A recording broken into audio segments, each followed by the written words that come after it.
कादंबरी रुजवण भाग 22. लेखन आणि सादरीकरण मंजिरी कारेकर. आईसाहेब आल्या त्या खूप उत्साहात होत्या. त्या येणार म्हणून देव आणि आदी दोघेही ऑफिसमधून अर्धा एक तास लवकरच आले होते. वैदही पण त्यांचीच वाट पाहत होती. आरोहीला सुद्धा आईसाहेब लवकर याव्या असंच वाटत होतं. तिला ज्या गोष्टीची भीती होती ती भीती आता बाकी संपली होती. देवदादाने त्याचा इंटरफिअरन्स तिच्या प्रकरणातून काढून घेतला होता. आधी दादा तिला सपोर्टच करणार होता. आईसाहेब सुद्धा या गोष्टीला फार विरोध करणार नाही याची तिला खात्री होती. त्यामुळे लवकरात लवकर या प्रकरणाचा सोक्ष लागावा याचीच ती वाट पाहत होती. तिला मोकळेपणाने आता विशांशी भेटायचं होतं, बोलायचं होतं, त्याच्याबरोबर फिरायला जायचं होतं, त्याच्या घरी जायचं होतं, आपलं कोड कौतुक करून घ्यायचं होतं. आल्या आल्या आईसाहेबांना तिने मिठी मारली.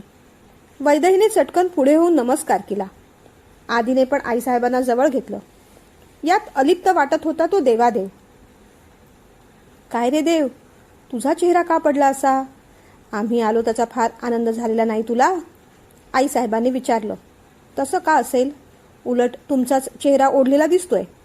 मला वाटतं उद्या एकदा डॉक्टरांकडे जाऊन नॉर्मल चेकअप करून घेऊ आपण, देव म्हणाला. तुझं ना हे असं असतं देव. सगळी दुनिया एकीकडे मजा करत असेल तेव्हाच तुला बरोबर डॉक्टरांची आणि चेकअपची आठवण होईल. मग त्यांनी वैदहीकडे पाहिलं. वैदू, तूही एवढी गंभीर का वाटतेस ग? आरोहीशी परत भांडण झालं तुझं? त्याने विचारलं. नाही नाही, तसं काही नाही आईसाहेब, ती म्हणाली. बरं, मावशीने ना खूप सारं सामान दिलंय, ते व्यवस्थित लावून ठेवायला हवं. मी थोडा वेळ आराम करेन आणि मग हळूहळू सगळ्या वस्तू, धान्य, कडधान्य, फळं, भाज्या जागेवर लावून ठेव. बाकी कुणाला त्या गोष्टी कळणार नाहीत ग. आपलं घर, आपला संसार, नोकर मंडळी काय आपल्या हाताखाली काम करणार. घरावर चौफेर नजर आपलीच हवी. हो की नाही? तुला जमेल तशी तूही मला मदत कर हां. वैदहीने मग मान डोलावली. दादा, आईसाहेब आता फ्रेश होतील, चल लवकर त्यांच्याशी बोलून घेऊ, आदिराज देवादेवला म्हणाला. कशाबद्दल? देवादेवने विचारलं. अरे असं काय करतोस? आरोही आणि विशांबद्दल. हे बघ आधी, मी आधी सुद्धा तुला सांगितलंय या प्रकरणाशी आता माझा काहीही संबंध नाही. तुम्ही तुमचं पाहून घ्या, देव म्हणाला. अरे असं काय करतोयस रे दादा? असे हात झटकून का प्रश्न मार्गी लागणार आहेत? आरू चुकली यात वाद नाही, पण म्हणून आता तूही तेच धरून बसणार आहेस का? ती एक मूर्ख आहे, लहान आहे, काय बोलावं कसं बोलावं कळत नाही तिला. तू एवढं मनाला लावून घेऊ नकोस ना. आता गोष्टी पुढे न्यायला लागतील की नाही? आदिराजने विचारलं. मग न्या की खुशाल, मी कुठे अडवलंय? सगळी आर्थिक बाजू मी हँडल करेन, पण या सगळ्यात आता मला गुंतवू नका. आम्ही इथूनच हात जोडतो, देव म्हणाला. बरं ठीक आहे, मी बोलतो आईसाहेबांशी. निदान तुझा जो हा काही स्टँड आहे तो तरी त्यांना सांग. त्यासाठी तरी त्या तुला खाली बोलावणारच ना. प्लीज असं नको करूस. ह्या सगळ्या गोष्टीचं ना माझ्यावर खूप प्रेशर येतं रे दादा. प्लीज चल. आदिराज असं म्हणाला तसं देव उठला. आईसाहेब फ्रेश झाल्या. वैदही, जरा रामू काकांना चहा करायला सांगतेस का ग? त्या म्हणाल्या. हो आणते. वैदहीने रामू काकांना पाहिलं. ते बहुतेक भाजी आणायला गेले होते म्हणून मग तिनेच चहा ठेवला. तेवढ्यात आदिराज आणि देव दोघेही आईसाहेबांच्या खोलीत आले. या या, मलाही बरंच काही बोलायचंय आणि तुम्हालाही बरंच काही सांगायचं असणार मला. बसा. आईसाहेब, आधी आम्ही काय सांगतो ते ऐकून घ्या. आदिराजने मग दरवाजा हलकेच आड केला. काय झालं आधी? काही टेन्शन आहे का? आईसाहेबांनी काळजीने विचारलं. आधी ऐकून घ्या, मग ठरवा टेन्शन आहे की नाही ते. आईसाहेब, अरुने स्वतःचं लग्न स्वतःच ठरवलंय. ऐकून आईसाहेबांना एकदम धक्काच बसला. अरे काय बोलतोयस काय तू? त्यांनी विचारलं. हो, तिचं विशांतवर प्रेम आहे. म्हणजे त्या दोघांचंच एकमेकांवर प्रेम आहे. त्यांना लग्न करायचंय. विशांत म्हणजे आपल्या मिलिंदांचा? हो. अरे बापरे, कसं रे शक्य हे? आईसाहेब म्हणाल्या. त्यांनी मग देवादेवकडे पाहिलं. मला नीट सांगा काय झालं ते. आदिराजने मग सगळी कथा सांगितली. सध्या परिस्थिती अशी आहे की त्या दोघांना एकमेकांशी लग्न करायचंय. त्यांच्या घरी ही गोष्ट फक्त मिलिंदांना आणि मिनल काकूला माहिती आहे आणि आता आपल्याकडे सगळ्यांना. मला कळलं तेव्हा मलाही खूप धक्का बसला. तुम्हालाही तसाच धक्का बसला असेल नाही आईसाहेब? आदिराजने घाबरत घाबरत विचारलं. खरं सांगू का आधी, तेवढा धक्का नाही रे बसला. पण विश्वासघात झाल्यासारखं मात्र नक्की वाटलं. एवढे दिवस ही पोर आपल्या मागे हे करत होती, आपल्याला कळलं सुद्धा नाही. कधी कधी देव तिच्याशी जे वागायचा ते बरोबरच होतं की काय, असं आता आम्हाला वाटू लागलंय. विशांत चांगला मुलगा आहे, ते ठीक आहे, त्यात काही वादच नाही. पण वर्षभर हिने आपल्याला फसवावं हे चुकीचं नाही का रे? फार फार वाईट वाटतंय आम्हाला, आईसाहेब म्हणाल्या. देव, तू काही बोलला नाहीस तिला? त्यावर देव काही बोललाच नाही. आदिराजच म्हणाला. त्यालाही वाईट वाटलं, तोही रागावलाच. एवढं म्हणून आदिराजने देवकडे पाहिलं. विषय निघत होता तसा देवादेव लाल लाल होत होता. अच्छा, बाहेरचं टेबल आणि काच का मोडली ते आत्ता कळतंय आम्हाला. देवला राग अनावर झाला असणार, आईसाहेब बोलून गेल्या. नाही नाही आईसाहेब, यावेळेस त्याचा राग आवरला होता त्याने. ते सगळं आमच्याकडून घडलंय. आदिराज असं म्हणताच आईसाहेबांना आणखीन आश्चर्य वाटलं. आदी, तू एवढा भडकलास? हो, खरं धक्का बसण्यासारखीच गोष्ट आहे, आईसाहेब म्हणाल्या. पण आता पुढे काय ते ठरवावं लागेल ना. खरं सांगू, मावशीने जो मुलगा आम्हाला दाखवला, मंडळी बडी आहेत. आम्ही त्यांच्या घरी सुद्धा जाऊन आलो. घर मोठं आहे, श्रीमंत आहे, पण घरात समाधान वाटलं नाही रे. त्यांची मोठी सून बुजल्या बुजल्यासारखी वाटली. बोलताना तर नजर सुद्धा वर करत नव्हती ती. तो मुलगा सुद्धा आम्हाला फार ऑर्थोडॉक्सच वाटला. आपल्या अरूसाठी तो सूट नाही. तेव्हाच त्या स्थळाचा विचार आम्ही सोडून दिला. पण आता हे सगळं ऐकून काय करावं ते आम्हालाही सुचत नाही. काय रे देव, तुझं यावर काय म्हणणं आहे? आईसाहेबांनी विचारलं. आमचं यावर काहीही म्हणणं नाही. तुम्ही जसं ठरवाल तसं. जी काही कर्तव्य जबाबदारी आमच्या वाट्याला येणार आहेत ती आम्ही पूर्ण करणार, रुक्षपणे देव म्हणाला. त्याचा आईसाहेबांना आणखीनच धक्का बसला. हे काय देव, तुझा राग कळतो आम्हाला, पण म्हणून असं बोलायचं होय? आरोही बहीण आहे तुझी, आईसाहेबांनी विचारलं. देवादेव काही बोलला नाही. आदिराज मात्र बोलला. आरूने फार दुखावलंय त्याला. परवानगी दिली नाही तर आम्हाला कायद्याची वाट पकडावी लागेल असं म्हणाली ती. म्हणून फारच दुखावला गेलाय तो. आईसाहेबांनी डोक्याला हात लावून घेतला. अगदी बेअक्कल पोर आहे. बरोबर म्हणते ती वैदेही. फार तोरा असतो या जहागीरदारांना. आपल्या भावाशी कुणी असं बोलतं का? चांगलंच सरळ करणार आहे मी तिला. आईसाहेब रागावल्या. पण आईसाहेब, आता पुढे काय करायचं हे ठरवावं लागेल ना. मिलिंदांनाही तसं सांगावं लागेल, आदिराज म्हणाला. देव, काय म्हणणं आहे तुझं, सांग की रे. आईसाहेबांनी पुन्हा त्याला तोच प्रश्न विचारला. तुम्ही कितीही वेळा विचारलं तरी आमचं उत्तर तेच असणार आहे आईसाहेब. जसं तुम्ही ठरवाल तसं. सगळ्या गोष्टींसाठी आमचा पाठिंबा असणार. कर्तव्यात जबाबदारीत अजिबात कसूर उरणार नाही, देव म्हणाला. बरं, यापुढे तुला काही बोलायचंच नसेल तर मग आम्ही तरी आता काय बोलणार. आधी काय करूया रे, आम्हालाही काही कळेन असं झालंय, आईसाहेबांनी आदिराजला विचारलं. विशांत तसा चांगला मुलगा आहे. मिलिंदांच्या घरातले आपले संबंध घनिष्ठ आहेत. त्या दोघांचं एकमेकांवर प्रेम आहे. घरातली माणसं सुद्धा चांगली आहेत. आरोहीला ते समजून घेतील.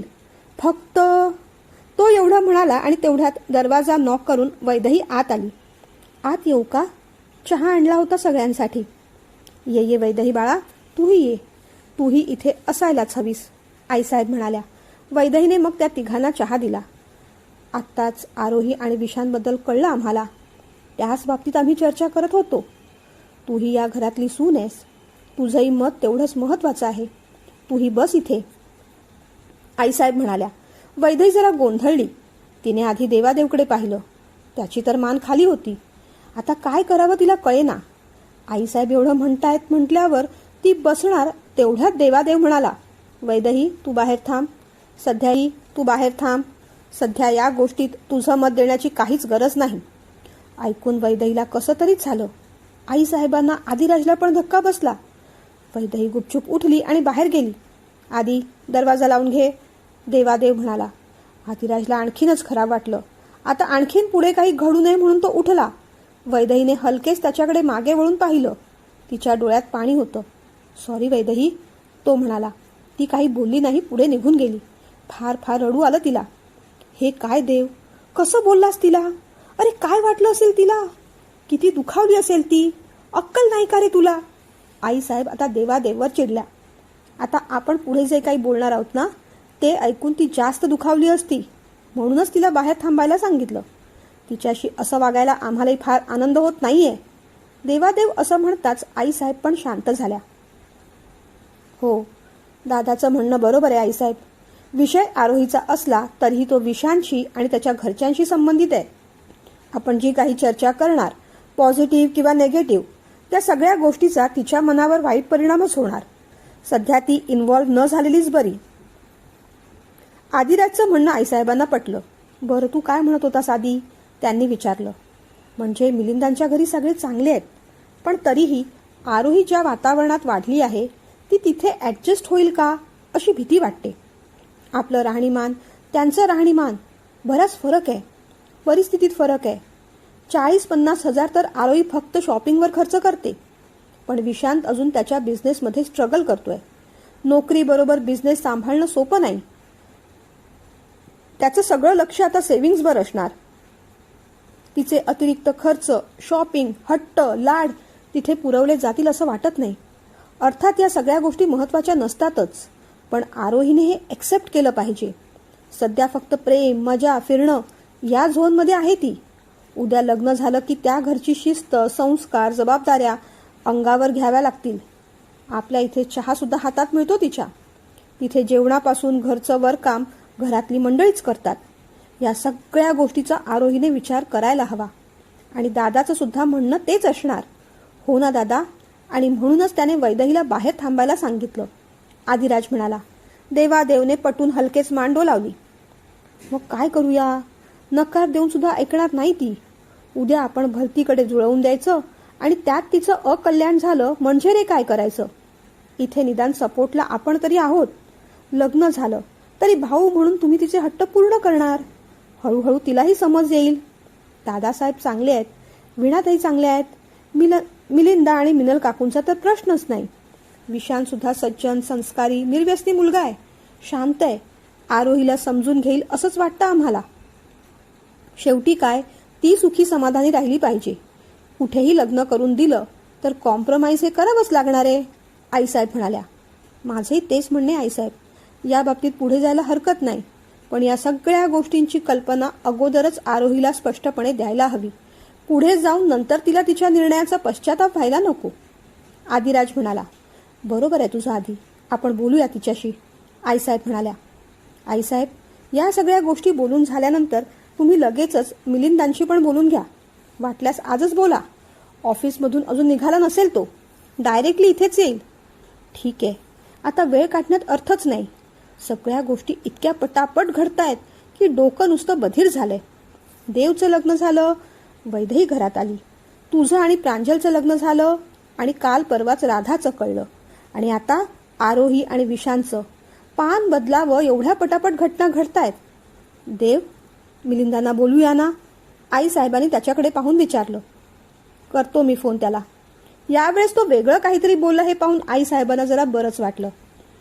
आरोहीशी मी बोलेनच, मिलिंदांशी पण बोलणं होईल, पण याआधी सगळ्या गोष्टींपेक्षा महत्त्वाचं आहे ते प्रांजलचा गृहप्रवेश आणि तुमची पूजा. त्या बिचारीकडे लक्ष द्यायला वेळच मिळत नाहीये मला. परवा शुक्रवार आहे. परवा तुमचा गृहप्रवेश करून घेऊ आणि शनिवारी लगेचच पूजा घालून घेऊ. आरोही संबंधीची बाकी सगळी बोलणी त्यानंतरच होतील. सध्या आम्ही एक काम करतो. आधी आरोहीला बोलवून घेतो, तिच्याशी बोलतो, मग इथूनच आपण मिलिंदांना फोन करू. आईसाहेब म्हणाल्या तसं आदिराज उठला. त्याने चहाचे रिकामे कप ट्रेमध्ये ठेवले. तो आधी किचनमध्ये ट्रे ठेवायला गेला. वैदेही तिथेच काम करत होती. तो आला पाहताच तिने पटकन डोळे पुसले. वैदेही, काय झालं ग? रडतेस तू? दादाच्या बोलण्याचं वाईट वाटलं? त्याने विचारलं. नाही दादा, डोळ्यात काहीतरी गेलं होतं ना म्हणून पाणी आलं, ती म्हणाली. त्याने तिच्या डोक्यावर हात ठेवला. आणि हे काय करत बसलीयस तू? त्याने विचारलं. हे काय? आईसाहेबांनी सामान आणलंय ना, ते बरण्यांमध्ये भरून ठेवते. फळं भाज्या काढून ठेवते, खराब होईल नाही तर. रामू काकांना पण बरं नाही, त्यांना त्यांच्या खोलीत आरामासाठी पाठवलंय. जेवणाला काय करू आईसाहेबांना विचारायचं होतं, तिने विचारलं. अगं काहीही कर साधं, आणि सुचतच नसेल तर मग विचार की जाऊन, त्यात काय एवढं? आदिराज म्हणाला. नको नको, पुन्हा आज जायला नको. तुम्हीच विचारून सांगाल का जरा? ती तसं म्हणाली तसं त्याला फार वाईट वाटलं. अगं तसं काही नाही वैदेही, तूही जाऊ शकतेस. नको नको दादा, काहीतरी महत्त्वाचं बोलणं चालू असायचं आणि मी गेले म्हणून उगीच हे चिडतील अजून. आदिराजला तिला कसं समजवावं ते कळलं नाही. तो एवढंच म्हणाला, बरं ठीक आहे, विचारतो मी. आदिराज मग आरोहीला आईसाहेबांच्या रूममध्ये घेऊन आला आणि फक्त खिचडी पापड कर असा आईसाहेबांचा निरोप वैदेहीला दिला. आरोही येताच तिने आईसाहेबांना घट्ट मिठी मारली. आईसाहेबांनी पण तिला जवळ घेतलं. काय पराक्रम करून ठेवलात आरोहीबाई? आईसाहेबांनी तिचा कान पकडत विचारलं. माफ करा आईसाहेब, मुद्दामन काही करायला गेलो नाही हो आम्ही. ती असं म्हणताच आईसाहेबांनी तिला जवळ घेतलं. निर्णय घेतला तो ठीक, पण वर्षभरात घरी सांगावं असं वाटलं नाही का? हे सगळं आमच्यापासून लपवून छपवून करायची काय गरज होती? तिने मग पुन्हा एकदा माफी मागितली. भीती वाटली म्हणून सांगू शकले नाही. खरंच माफ करा आम्हाला, ती म्हणाली. विश्वास तोडलास ही चूक केलीसच, त्यासाठी आम्ही माफ करू. पण त्याहीपेक्षा एक मोठी चूक केलीस, ती म्हणजे आपल्या दादाला खूप वाईट पद्धतीने बोललीस तू. त्यासाठी आम्ही कसं क्षमा करावं? आणि माफी तरी मागितलीस का त्याची? आईसाहेबांनी विचारलं. मागितली, खूप वेळा मागितली. माफ करायला तयारच नाही तो. आता पुन्हा तुमच्यासमोर आम्ही सॉरी म्हणतो, असं म्हणत तिने देवदादाकडे पाहिलं. दादा सॉरी, ती म्हणाली. देव उठला. मला वाटतं आता सगळ्याच गोष्टी सॉर्ट आऊट झालेल्या आहेत. मिलिंदाला फोन करून आलो मी. तो बाहेर आला. मिलिंदाला फोन करून घरी बोलावून घेतलं. वैदेहीने तोपर्यंत सगळं धान्य कडधान्य भरून ठेवलं. फळं पुसून ठेवली. जमतील तशा भाज्या निवडून ठेवल्या. एकीकडे फोडणी घालून खिचडी केली, ताकाचा मठ्ठा केला, पापड तळले, सोबत थोडी कोशिंबीर पण केली. अगदी 20-25 मिनिटात मिलिंदा घरी पोहोचले. आईसाहेब, देवादेव, आरोही सगळेच त्यांची वाट पाहत बसले होते. वैदेही मात्र किचनमध्ये तिची कामं करत होती. वैदेही बाळा, एवढं सगळं सामान एकटीने कसं लावलंस? आणि धान्य भरताना खराब होऊ नये म्हणून एरंडेल तेल पण लावलेलं दिसतंयस. होय आईसाहेब, सगळं भरून ठेवलं. फळं काढून ठेवली आहेत. भाज्यासुद्धा निवडून फ्रीजमध्ये ठेवून दिल्या आहेत. तेवढं काम केलंस वैदेही, त्यात जेवणाचंही तुझ्यावरच पडलं ना. थोडी अरुची मदत घ्यायची ना, त्या म्हणाल्या. तेवढ्यातच मिलिंदा आत आले. काकाला पाहून वैदेहीला खूप आनंद झाला. मिलिंदांचे डोळे पण वैदेहीलाच शोधत होते. त्यांनी आधी पहिल्यांदा तिलाच हाक मारली. वैदू, कुठे आहेस ग? ती अगदी धावत पळतच त्यांच्या कुशीत शिरली. मिलिंदाने तिला अगदी जवळ घेतलं. एकदमच तिला रडू आलं. अगं काय झालं पिल्लू, रडतेस कशाला? मिलिंदाने जरा काळजीनेच विचारलं. सगळेजणच वैदेहीकडे पाहू लागले. मिलिंदा, बऱ्याच दिवसांनी आलात ना म्हणून रडू आलं असेल तिला. वैदेही, काकांना पाणी दे जा, त्या म्हणाल्या. तशी वैदेही पटकन बाजूला झाली. काकासाठी पाणी घेऊन आली. आणि तू उभी का? काका शेजारीच बस तू, आईसाहेब म्हणाल्या. तशी ती काकाच्या शेजारी जाऊन बसली. मिलिंदाने तिला जरा जवळच घेतलं. बरी आहेस ना तू? तिने हो असं सांगितलं. तुमचा प्रवास कसा झाला वहिनीसाहेब? मिलिंदाने वहिनीसाहेबांना विचारलं. सगळं छान झालं. अगदी फ्रेश आहोत म्हणूनच तुम्हाला तातडीने बोलावून घेतलं. तुमची फार दगदग झाली नाही ना? वहिनीसाहेबांनी विचारलं. नाही, गोष्ट तेवढीच महत्त्वाची होती. तुम्ही कधी बोलावता याचीच वाट पाहत होतो आम्ही. मिलिंदा असं म्हणताच वहिनीसाहेब थोड्या हसल्या. सगळ्या गोष्टी कळलेल्याच आहेत, काय करूया? त्यांनी विचारलं. वहिनीसाहेब, तुम्ही म्हणाल तसं. अगदी शपथ घेऊन सांगतो, या सगळ्या गोष्टींबद्दल आम्हाला अजिबातच कल्पना नव्हती हो. तरीही तुम्ही दुखावला असाल तर हात जोडून माफी मागतो मी. मिलिंदा असं म्हणताच वहिनीसाहेब पटकन म्हणाल्या. हे काय मिलिंदा, साक्षात ब्रह्मदेव जरी खाली आला आणि तुमच्या विरुद्ध साक्ष दिली तरी आम्ही त्याच्यावर सुद्धा विश्वास ठेवणार नाही. एवढा तुमच्यावर विश्वास आहे. मुलांनी प्रेम केलं, त्यांचा निर्णय घेतला, ही गोष्ट चुकीची नाही. फक्त लपवून ठेवलं म्हणून विश्वासघात केल्यासारखं वाटलं आम्हाला. असो, आपलीच मुलं आहेत, मोठ्या मनाने माफ करायलाच हवं. विशांचं काय म्हणणं आहे? त्यांनी विचारलं. त्यालाही पुढे जायचंच आहे. घरी अजून कुणाला सांगितलेलं नाही आम्ही. पहिल्यांदा तुमच्याशी बोलू आणि मग काय ते ठरवू असा विचार केला. असं? मग आमच्याकडून होकार आहे. मिलिंदा, आम्ही काही बोलावं आणि तुम्हाला वाईट वाटावं एवढे आपले संबंध कच्चे नाहीत. म्हणून जे काही आहे ते स्पष्टपणे बोलतो. विशांसारखा मुलगा जावई म्हणून मिळणं ही खरं भाग्याचीच गोष्ट आहे. सगळ्याच बाजूने चांगला आहे तो, पण तरीही अजून तो त्याच्या आयुष्यात स्ट्रगल करतोय. इथे आरोहीला परिस्थितीशी झगडणं काय, स्ट्रगल काय याची झळसुद्धा पोचलेली नाही. पण हा निर्णय तिने विचार करून घेतलेला आहे असं ती म्हणते. आता आहे त्या परिस्थितीशी तिने जुळवून घ्यायलाच हवं. आम्ही तशी तिला समज दिलेलीच आहे. तुम्ही सुद्धा विशांतला या गोष्टी समजावून सांगा. यांच्या नात्यात आर्थिक ओढाताण हा भाग राहणारच. आता दोघांनी सुद्धा समजुतीने घ्यायला हवं.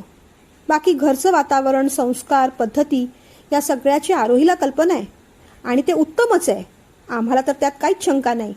तेव्हा पुढे जायला खरंच काही हरकत नाही. तुम्ही घरी बोला आणि सगळ्यांनीच एकदा आमच्या घरी या. आरोहीचं लग्न अगदी थाटामाटात करू आपण. आमची इच्छाच तशी आहे. फक्त ते लवकरात लवकर व्हावं. उगीच नात्याशिवाय हे दोघं असंच फिरत राहणार म्हणजे लोकांना बोलायला वाव मिळतो. तेव्हा या गोष्टी लवकरात लवकर झालेल्याच बऱ्या. व्यवस्था सगळी आम्हीच पाहणार. त्याची चिंता नको. बाकी तुम्ही तुमच्या सुनेच्या स्वागताची तयारी करायला लागा. लवकरच प्रांजलचा गृहप्रवेश होईल. शनिवारी पूजा ठेवलेली आहे. त्यानिमित्ताने सगळेजण आमच्याकडे या. पुढची बोलणी तेव्हाच होतील.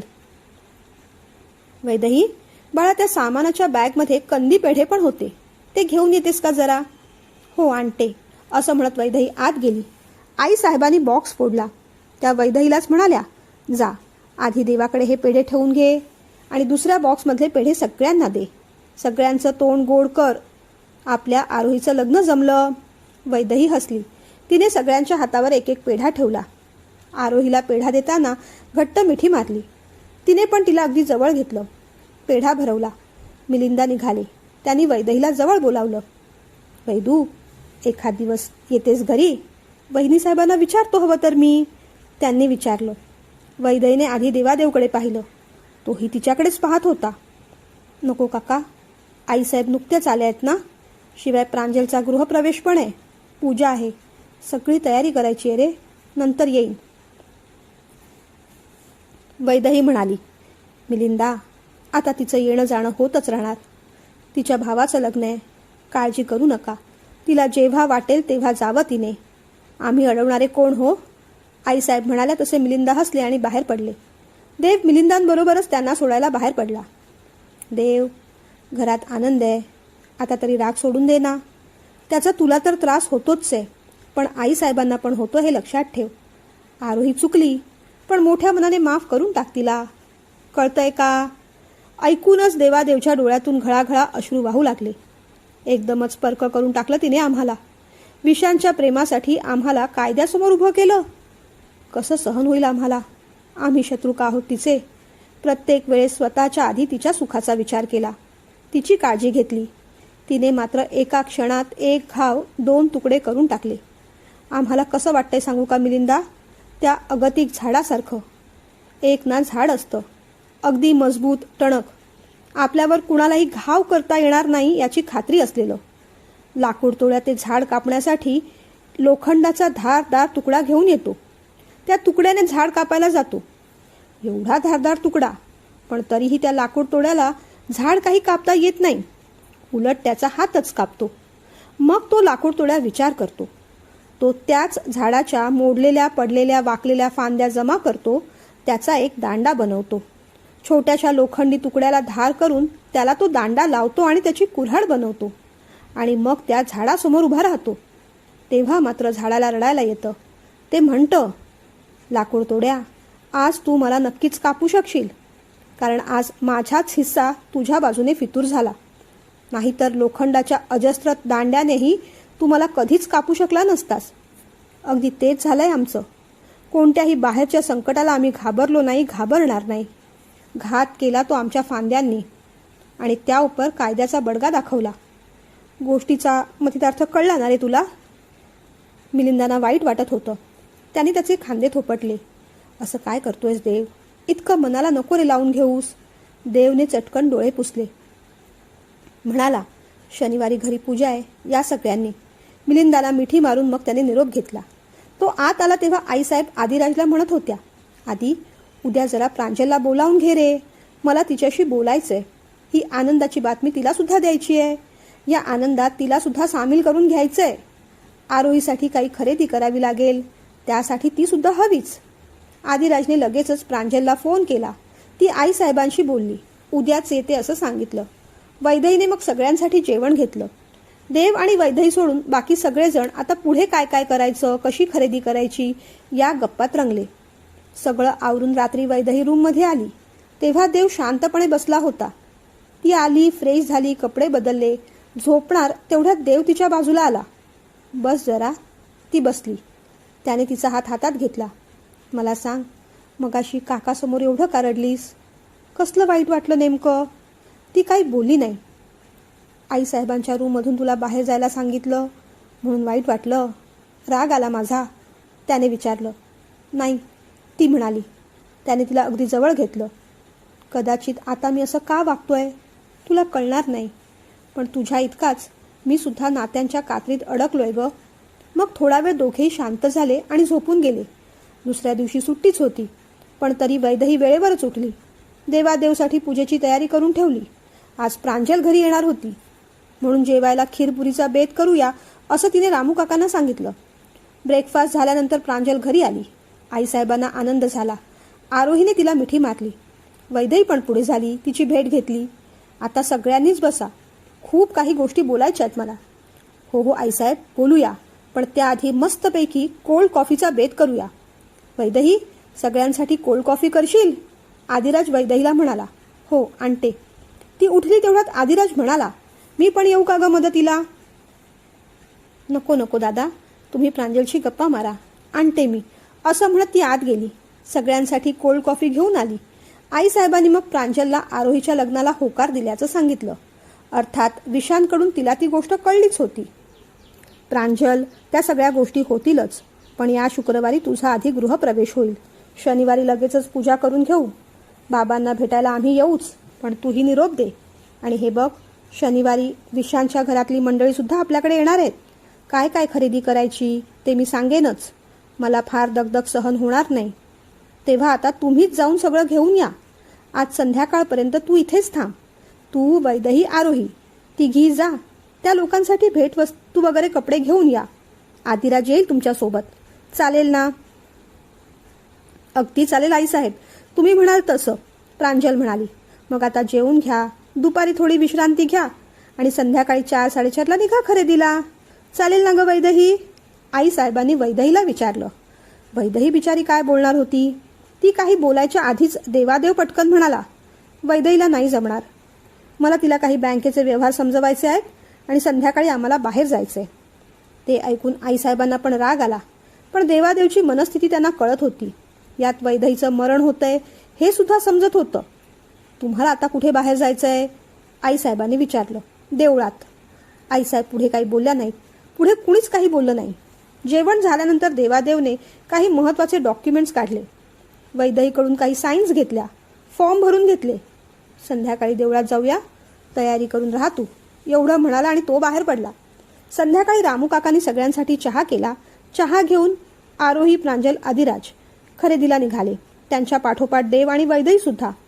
महादेवाच्या देवळात गेल्यानंतर दोघांनाही बरं वाटलं, प्रसन्न वाटलं. शंखनाद, घंटानाद झाली, आरती झाली. मन थोडं शांत झालं. ते देऊळ देवादेवला खूप आवडायचं. मन अस्वस्थ असलं की तो तिथेच यायचा. दर्शन झाल्यानंतर तो तिला मागच्या तळ्यावर घेऊन गेला.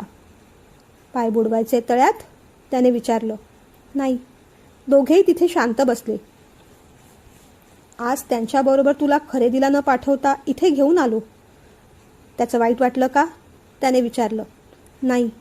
ती अगदीच मोजकच बोलत होती. मनाची घुसमट होत होती. दादाचं लग्न ठरलं तुझ्या. आता वहिनी घरात येणार. आनंद होतोय? त्याने विचारलं. तिने जरा घाबरूनच त्याच्याकडे पाहिलं, पण काय उत्तर द्यावं तिला कळेना.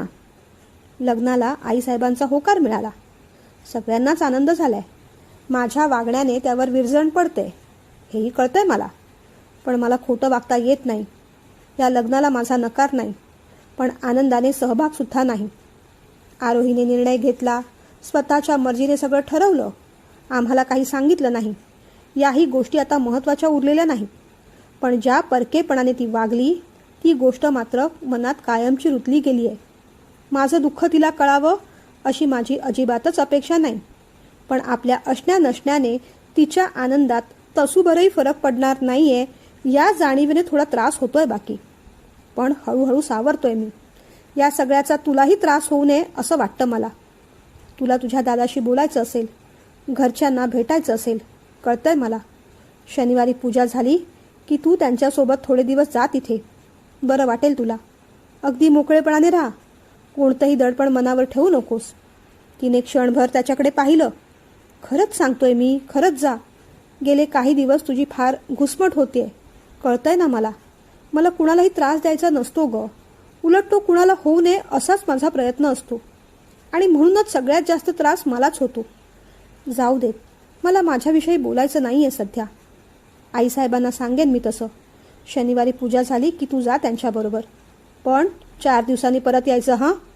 असंही सुट्टीचे काही दिवस फुकट गेलेच आहेत. मला सांग, पुढचे काही दिवस सुट्टी असेपर्यंत काय करणार आहेस तू? त्याने विचारलं. ती शांतच होती. काय ग, काय विचारलं मी? ठरवलेलं नाही अजून, ती म्हणाली. का? अजूनही का ठरत नाहीये तुझं? कोणत्याही गोष्टी का ठरवता येत नाही तुला? एवढे ऑप्शन्स देऊन झाले तरी तुला ठरवता येऊ नये? तुझं हे वागणं मला समजतच नाहीये. आरोहीच्या आयुष्यात एवढी उलथापालथ झाली. 2 दिवस फक्त ती क्लासला गेली नाही. त्यानंतर तिने पुन्हा क्लास जॉईन केला.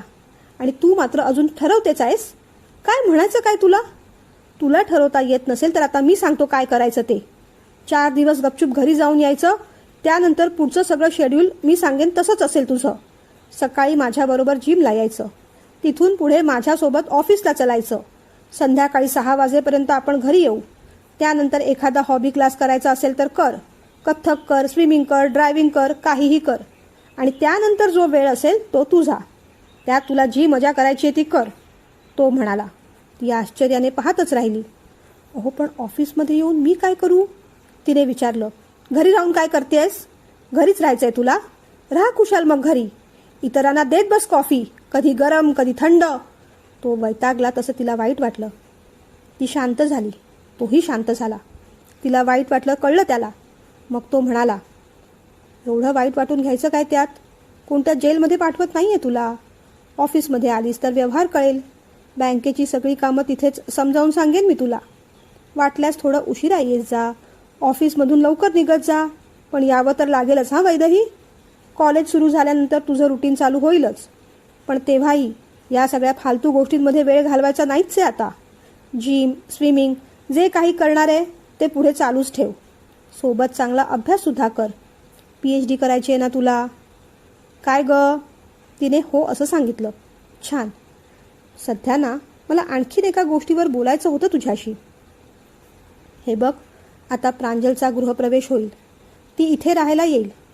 काही दिवस येऊन जाऊन राहणार आहे ती. सरदेसाई काका थोडे आजारी आहेत. त्यामुळे घरची सगळी जबाबदारी लगेच तिला घेता येणार नाही. तू तिला थोडं समजून घे. नात्याने तू मोठी आहेस. आपल्याकडून काहीतरी आदर्श घ्यावा असं तुझं वागणं हवं. शनिवारी पूजा आहे. बाकी काम करायला मंडळी असणारच आहेत.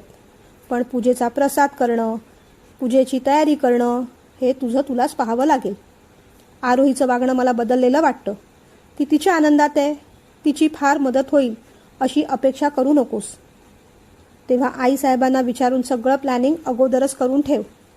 आयत्या वेळेस काहीही गडबड नकोय मला. तुला सगळ्यांसमोर कुणी काही बोललेलं मला आवडणार नाही म्हणून सांगतोय मी. मला सुद्धा तुला काही बोलावं लागेल अशी वेळ येऊ देऊ नकोस. समजतंय का? त्याचं ते फक्त कडवट आणि कडवट बोलणं तिला अजिबातच आवडत नव्हतं. ती काहीच बोलत नव्हती. मान खाली होती. त्याने मग अलगद तिची हनुवटी वर उचलली. काय झालं? एवढ्या गोष्टींवर रुसायला कशाला ग हवं? कुठे रुसले मी? पण तुम्ही किती हो बोलता मला. करत नाही का काम मी आता? तुम्ही पाहत नाहीत का? तिने विचारलं. तो थोडा हसला.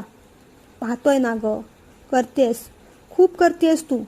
पण ते तसंच टिकून सुद्धा राहायला हवं ना, म्हणून समजावून सांगतोय.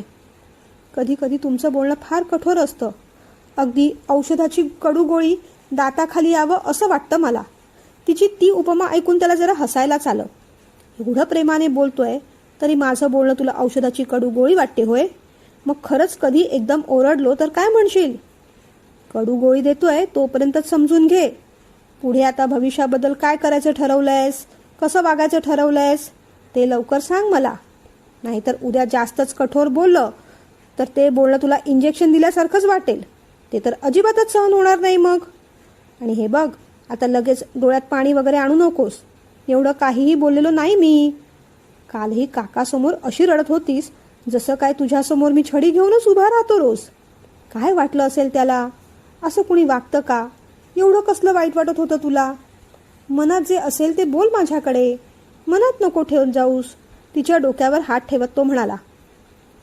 तिला जरा राग आला होता. तिने मान फिरवली. राग येतोय माझा? मग एकदाची आपट्टी मूठ मांडीवर आणि म्हण जोरात, राग येतोय मला. त्याने गंमत केली तरीही ती शांतच होती, रुसली होती. बघ, पुन्हा रुसलीस. एवढ्या तेवढ्या गोष्टींवरून रुसायचं नाही वैदेही. तुझी सगळी एनर्जी ना तुझ्या त्या रागात आणि भीतीतच जाते. म्हणून तुला निर्णय घेता येत नाहीत. किती वेळा सांगायचं तुला तेच तेच. असं वागू नये ग. सोडून दे हा राग. ती शांत होती.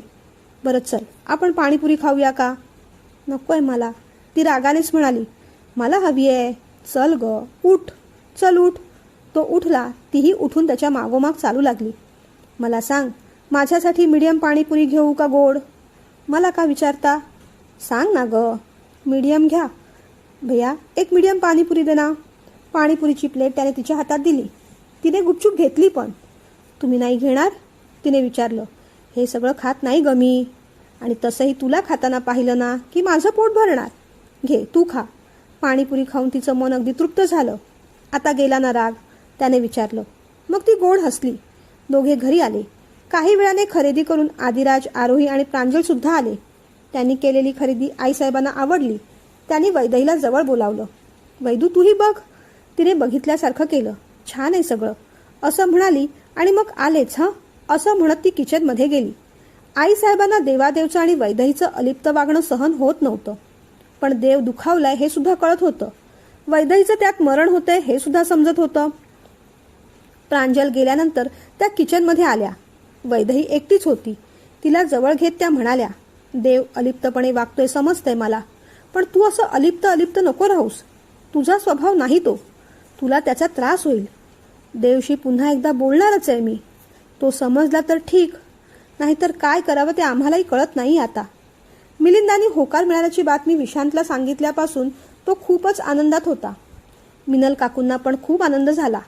आता मात्र त्यांना अजिबातच थांबवत नव्हतं. त्यांनी लगेचच वीणाताईंना आपल्या रूममध्ये बोलावून घेतलं आणि सगळं खरं सांगून टाकलं. वीणाताईंना आनंद झाला. त्यांनाही आरोही आवडलीच होती. मिलिंदानी मग दादासाहेबांकडे विषय काढला. ते मात्र थोडे चिडले. बाकी कशासाठी नाही, या सगळ्या गोष्टीचा वैदेहीला त्रास होऊ नये म्हणून त्यांना काळजी वाटत होती. दादा, तसं काही नाही होणार. आईसाहेबांनी सगळ्या गोष्टी खूप पॉझिटिव्हली घेतल्या आहेत. आरोही देवशी खूप टोकाचं बोलली म्हणून तो थोडा नाराज आहे, पण त्याचाही नकार नाही या लग्नाला. अरे पण मिलिंद, आरोही मोठ्या घरातली आहे. ती आपल्या घरी कशी ॲडजस्ट होणार? कितीही नाही म्हटलं तरी त्यांच्यासमोर आपण नोकर मंडळीच. नाकापेक्षा मोती जड असं व्हायला नको रे. दादासाहेब म्हणाले. तुझी सगळी काळजी बरोबर आहे दादा, पण आता या सगळ्याचा विचार त्या दोघांनी केला असेल की नाही? तिथून होकार आलाय. आपण मोडता पाय कसा घालणार आता? शिवाय विशांच्या सुखाचा विचार करायला नको का? मिलिंदानी समजावल्यावर मग दादासाहेब तयार झाले. विराजला पण आनंद झाला. असंही वैदेही ताई गेल्यापासून तो बराच नाराज होता. पण आता आरोही ताई येणार म्हटल्यावर त्याला जाम मजा वाटली. शनिवारी आदिराज प्रांजलच्या सत्यनारायणाची पूजा आहे. आपल्या सगळ्यांना तिथे बोलावले त्यांनी. तेव्हा तयारीला लागा. मिलिंदा म्हणाले तसं वीणाताई, मिनल काकू काय काय करायचं, घर कसं रिनोव्हेट करून घ्यायचं, आरोहीसाठी काय काय खरेदी करायची, या सगळ्या गप्पात रमून गेल्या. गृहप्रवेशाच्या आदल्या रात्री आईसाहेबांनी पुन्हा एकदा देवादेवला समजावलं. देव, तू हर्ट झालायस कळतंय, पण तुझ्या या अशा अलिप्त वागण्यामुळे वैदेहीला पण मन मारून राहावं लागतंय. हे असं होता कामा नये आणि ही गोष्ट आम्हाला पुन्हा पुन्हा सांगावीही लागता कामा नये याची खबरदारी घे. देवादेवने आईसाहेबांचं म्हणणं शांतपणे ऐकून घेतलं. शनिवारी पूजा झाली की वैदेही 4-5 दिवसांसाठी तिच्या माहेरी जाणारच आहे. तेव्हाच कदाचित तिच्या वागण्यात अधिक मोकळेपणा, सहजता येईल. बाकी सुरुवातीला आम्ही अडवलं असलं तरी आता आम्ही तिच्यावर कोणतंही बंधन घातलेलं नाही. कुणाबरोबरही कुठेही जायला, कुणाशीही बोलायला ती अगदी मोकळी आहे. एवढं बोलून देव तिथून निघून गेला. आईसाहेब थोड्या अस्वस्थच राहिल्या. जोपर्यंत देव या सगळ्या गोष्टी मनातून काढून टाकत नाही तोपर्यंत त्यांचं मन स्वस्थ होणार नव्हतं आणि म्हणूनच त्यांनी ही जबाबदारी मिलिंदांवर सोपवून टाकली. आता शनिवारी पूजा आहे. पूजेला वैदेहीकडून एक मोठी चूक होणार आहे. त्यावेळेस आईसाहेबांचा, आदिराजचा, प्रांजलचा, आरोहीचा आणि सगळ्यात मुख्य म्हणजे देवादेवचा तिच्या बाबतीत काय स्टँड असणार आहे हे बघणं खूपच इंटरेस्टिंग आहे. वैदेहीचा अल्लड ते परिपक्व स्वभाव हा प्रवास चालूच आहे आणि एका छान वळणावर येऊन तो थांबणार आहे. पण सध्या देवादेव आपला राग सोडेल का? पाहूया पुढच्या भागात. तुम्ही सुद्धा भाग कसा वाटला कमेंट करून जरूर कळवा.